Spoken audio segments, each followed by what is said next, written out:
En la vida estamos en una constante de querer mejorar, de querer superarnos, de trazarnos metas y sueños para alcanzar y que son producto, en definitiva, de nuestros anhelos más profundos. Proyectos que se construyen a nivel personal, proyectos que se construyen a nivel familiar, que se construyen a nivel profesional, a nivel relacional también y, cómo no, a nivel congregacional. Pero para que se construya un buen proyecto, sea en el ámbito que sea, es necesario antes tomar en cuenta lo que nos va a costar. ¿A quién vamos a pedir que nos ayude a realizarlo? ¿Qué recursos vamos a necesitar? Y sobre todo saber si contamos con la bendición o no de Dios. Y es precisamente de esto que el Señor me ha inquietado durante esta semana para compartir en el día de hoy. Y por eso quiero que abran vuestras Biblias en el Salmo 127. Y vamos a dar lectura solamente a los dos primeros versículos de este precioso Salmo. Salmo 127. Dice la palabra de Dios así. Yo lo voy a leer en la Nueva Traducción Viviente, ¿vale? Dice así: si el Señor no construye la casa, el trabajo de los constructores es una pérdida de tiempo. Si el Señor no protege la ciudad, protegerla con guardias no sirve para nada.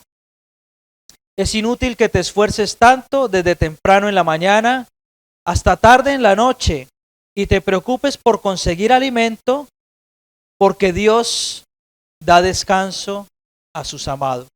Así que me gustaría que en esta mañana nos diéramos cuenta quién es el que está construyendo y vigilando nuestras vidas, nuestras relaciones, nuestra área profesional, relacional, congregacional. Por eso he tenido a bien formular este mensaje a razón de tres preguntas, tres cuestiones que son las siguientes. La primera es: ¿quién está construyendo tu casa? Y vamos a empezar desde lo más íntimo y vamos a ir abriendo el círculo a lo más externo. Dice el versículo 1 del Salmo 127, si el Señor no construye la casa, el trabajo de los constructores es una pérdida de tiempo. Fíjese, lo que el pasaje dice es realmente fascinante, porque con algo tan sencillo, con una comparación que parece que no tiene ningún calado, dice algo tan profundo nuestro Dios. Y es que en muchas ocasiones podemos emprender proyectos, estudiar bien lo que queremos hacer para que no se nos vaya a desarrollar mal, pero debemos tener en cuenta si en realidad estamos dejando nuestros proyectos, nuestros anhelos en las manos de Dios. La palabra hebrea para hijo es ben. La palabra hebrea para hija es beit. Y la palabra casa proviene de la misma raíz de la palabra hebrea para hijo y para hija, y quiere decir banak, edificar. Quiere decir esto que los hijos y las hijas edifican la casa o constituyen la familia. Así que realmente son como las piedras y la madera que constituyen el edificio. Es decir, que si tomamos esta metáfora que acabamos de leer, si el Señor no construye la casa y la llevamos en su contexto, nos está hablando de construir una casa en relación a construir una familia, de cimentar bien el hogar, de criar bien a nuestros hijos en el consejo de Dios, en la ley del Señor, en sus caminos, de fomentar el amor y las buenas relaciones en el hogar con la ayuda del Espíritu Santo, evidentemente.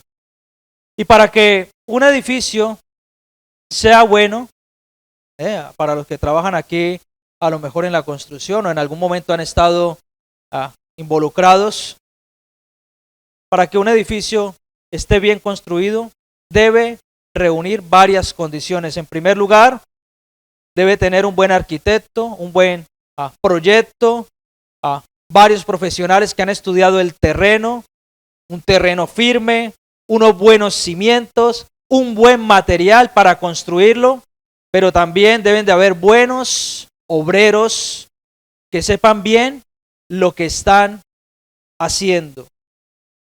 Yo no sé si usted se acuerda de aquel cuento de los 3 cerditos. ¿Alguien se acuerda? ¿Sí o no?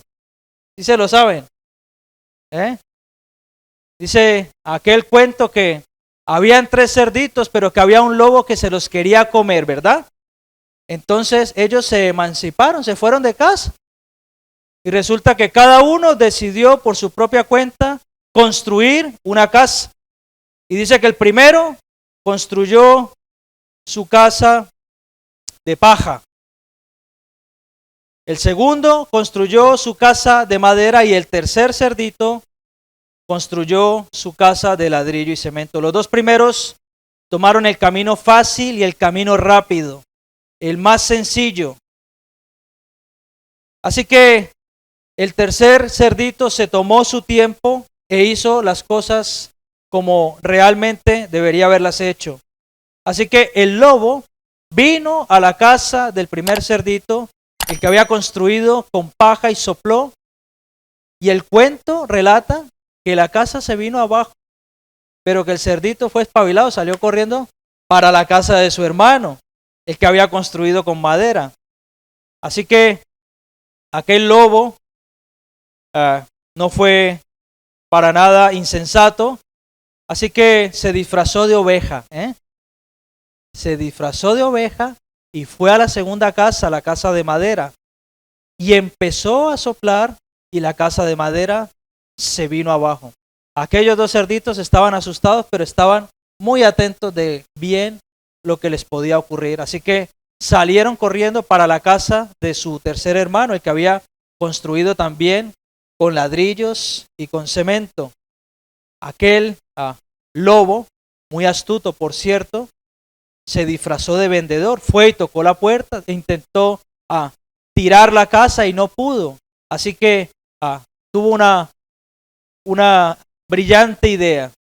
Decidió subirse por la chimenea y colarse para comerse a los cerditos. Pero lo que no contaba era que el tercer hermano era más astuto que él, que había preparado una olla con ácido justo debajo de la chimenea, justo donde se ponía el fuego para hacer el carbón, para hacer el fuego, la leña. Así que aquel lobo disfrazado de vendedor, cuando cayó por la chimenea, se quemó por completo y salió corriendo. Hermanos, en muchas ocasiones nosotros tomamos el camino rápido, tomamos el camino fácil, tomamos el camino de la comodidad y no somos precavidos de hacer las cosas como el Señor bien nos manda, de construir en nuestro ámbito más cercano, en nuestra familia, nuestra casa, como realmente deberíamos hacerlo, con los materiales que nosotros estamos llamados a construir. Y quiero que leamos un par de versículos en Mateo capítulo 7, Mateo 7, versículos del 24 al 27.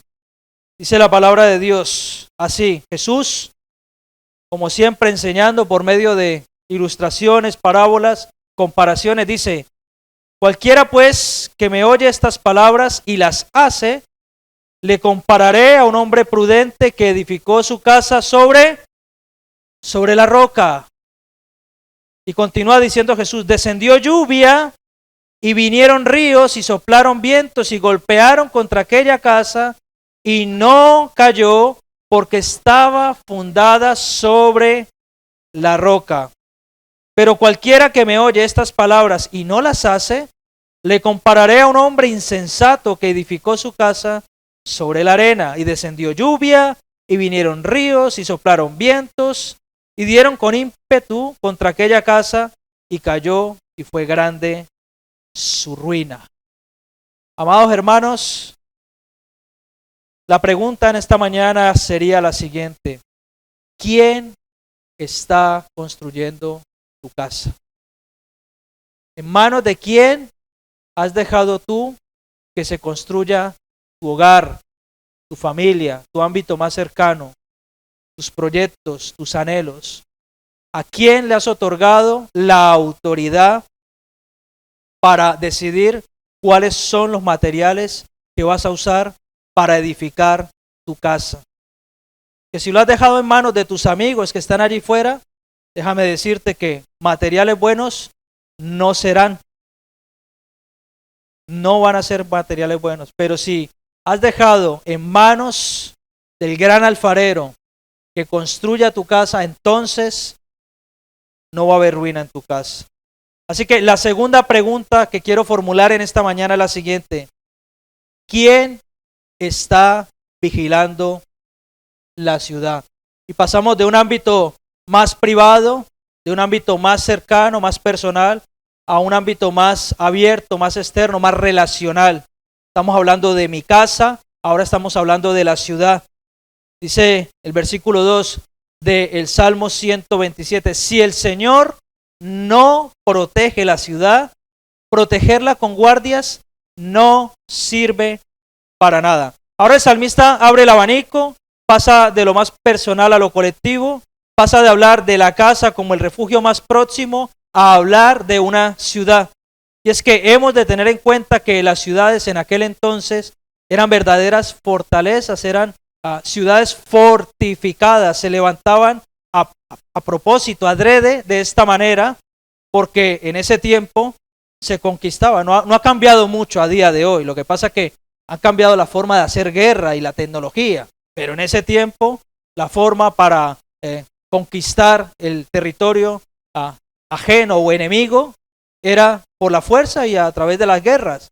Por eso construían las ciudades con fortalezas, y aquí en España puedes ir a muchísimos sitios y vas a encontrar fortalezas en varias ciudades. Por ejemplo, Granada tiene varias fortalezas. En Córdoba, en Sevilla vas a encontrar algunas ciudades incluso del Imperio Romano como Itálica, donde vas a ver que eran verdaderas fortalezas.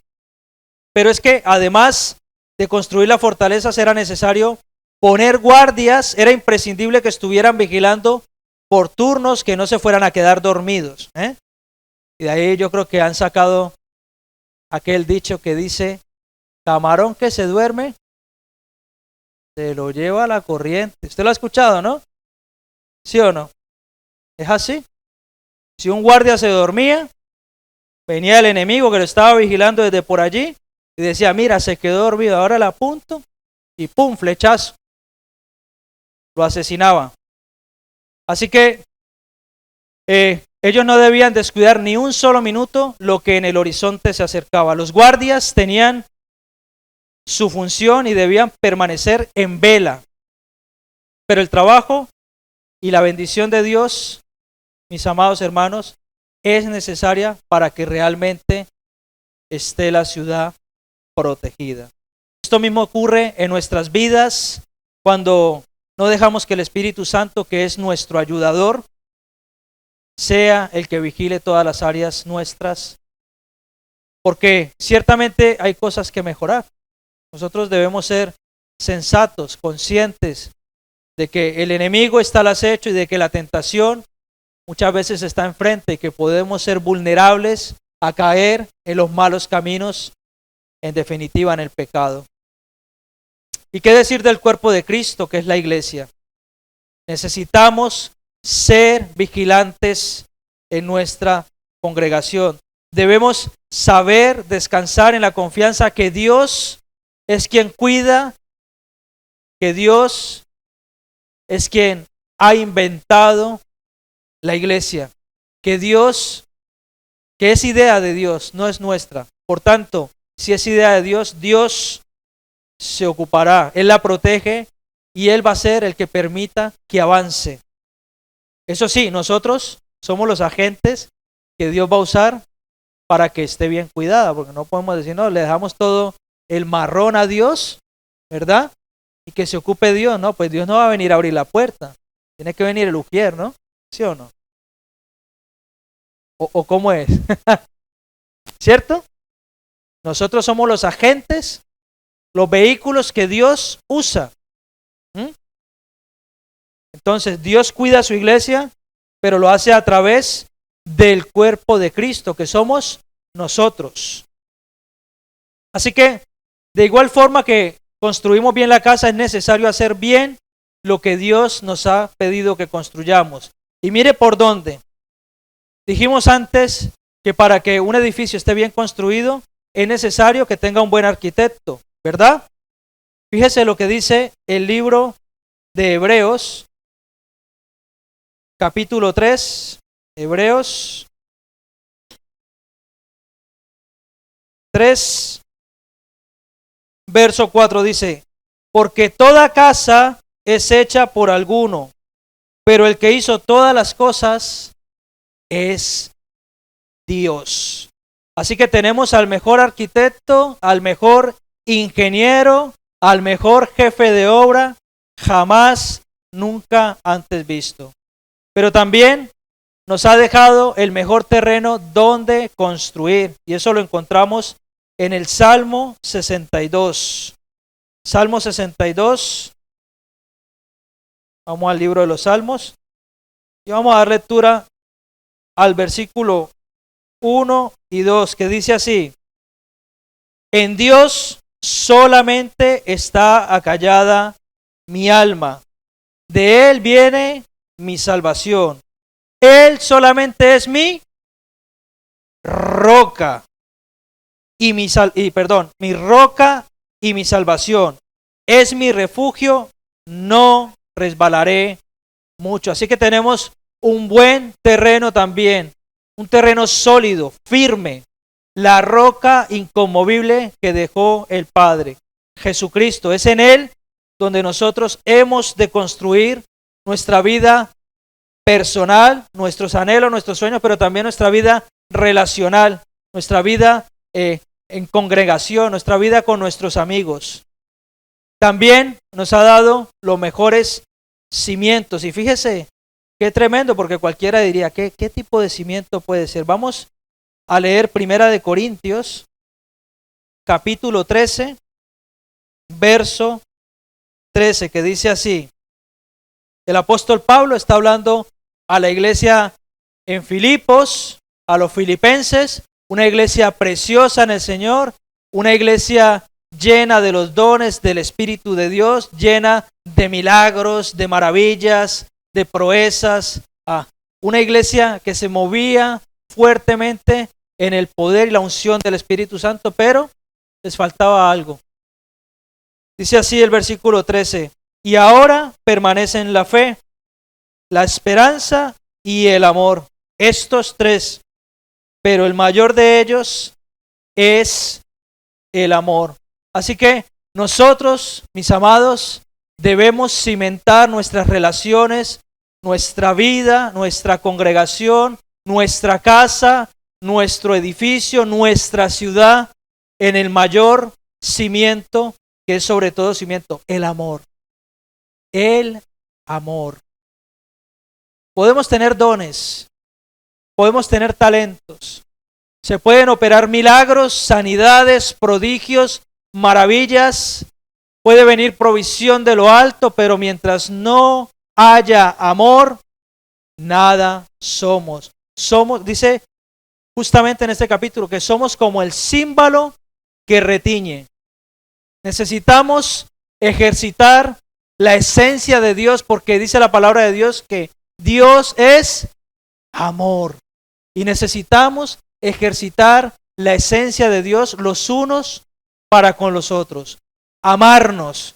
Por eso Jesús mismo dejó esta preciosa y tan profunda enseñanza a sus discípulos antes de partir al cielo, antes de ascender. En esto conocerán que sois mis discípulos, en que hagáis milagros, en que hagáis maravillas, en que gritéis mucho en los cultos. No.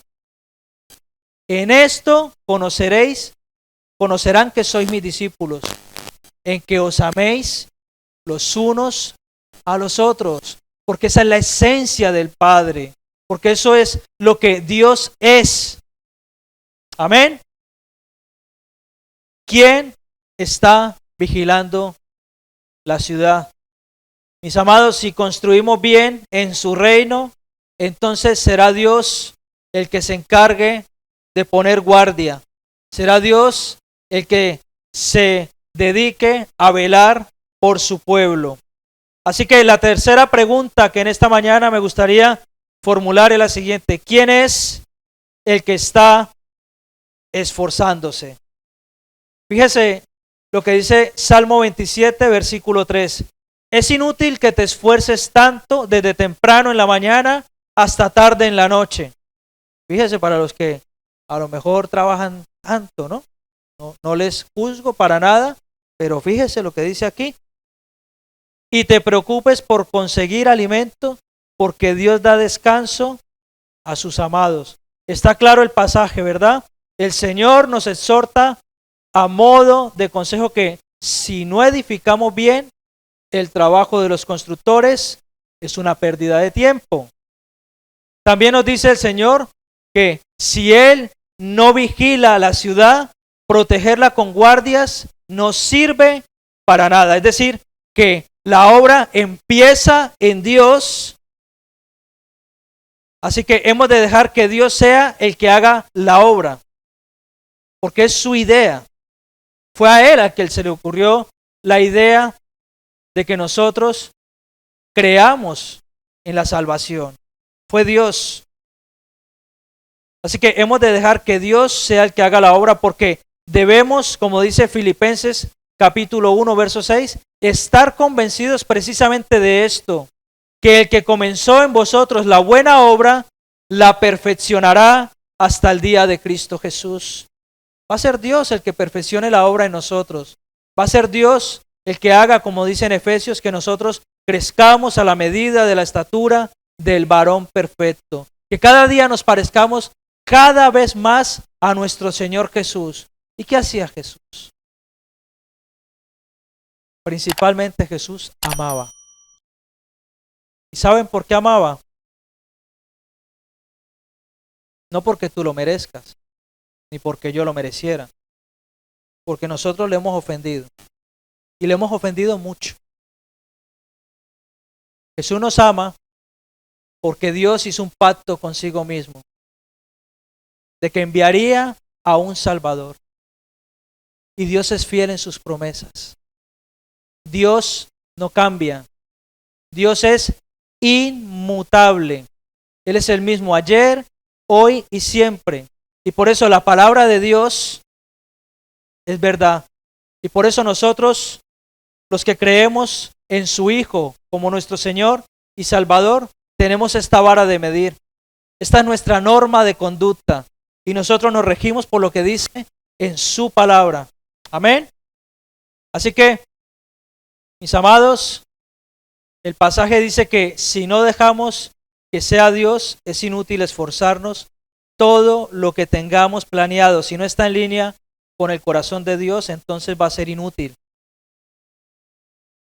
Van a ser obras infructíferas.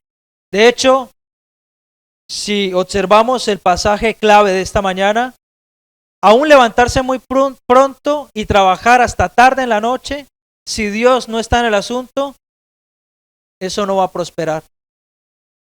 No va a servir para nada. No sirve de nada esforzarnos tanto en construir un futuro cuando son mis anhelos, mis sueños, mis proyectos y Dios no está metido en la ecuación. Dios es la base en la cual nosotros debemos cimentar nuestra casa, donde debemos cimentar nuestra ciudad. Su pueblo debe estar consciente de que Dios ha enviado a su Hijo y de que Cristo es la roca inconmovible. Por mucho que nos preocupemos por conseguir el alimento, si Dios no provee, no vamos a poder descansar. Solamente la provisión que viene de lo alto es de bendición. Y es por eso que hemos de alegrarnos por lo que el Señor nos da y con lo que Dios nos bendice. Hemos de dar gracias a Dios porque Él es nuestro proveedor, Jehová Jireh. Pero también Él ha de ser el motivo de gratitud de nuestras vidas por su milagrosa provisión. Mateo 6:26 dice así. Estaba nuevamente hablando Jesús y le está hablando a sus discípulos en relación al afán y la ansiedad, al estrés, a todo aquello que genera algo negativo dentro de nuestro interior y que muchas veces se ve reflejado en enfermedades. Mirad las aves del cielo que no siembran, ni ciegan, ni recogen en graneros, y sin embargo, vuestro Padre Celestial las alimenta. ¿No sois vosotros de mucho más valor que ellas? ¿Cuánto vales? Quizás en esta mañana necesites replantearte o analizar y darte cuenta lo que vales. Vales muchísimo. El valor que tienes tú es incalculable, no tiene precio. El único precio que hay es la muerte de Cristo en la cruz. Su sangre, toda gota a gota derramada en ese madero. Eso es lo que vales tú, fíjate. No es poco, ¿verdad? Y es que mientras cantábamos aquella canción, Jesucristo basta, tuve que controlar el llanto porque decía, mi castigo recibió y su herencia me dejó. Jesucristo basta. Jesucristo basta. Hermano, Jesucristo es más que suficiente. Él nos dio valor. Necesitamos con urgencia que sea nuestro Dios el que construya nuestra casa, que sea Él quien vigile la ciudad para que no venga el enemigo y nos derribe. Necesitamos aprender a descansar en el Señor y echar toda carga en Él. Necesitamos saber que no es con nuestra fuerza, sino con la de Dios. Es Dios, como dice el profeta Isaías, quien da fuerza al cansado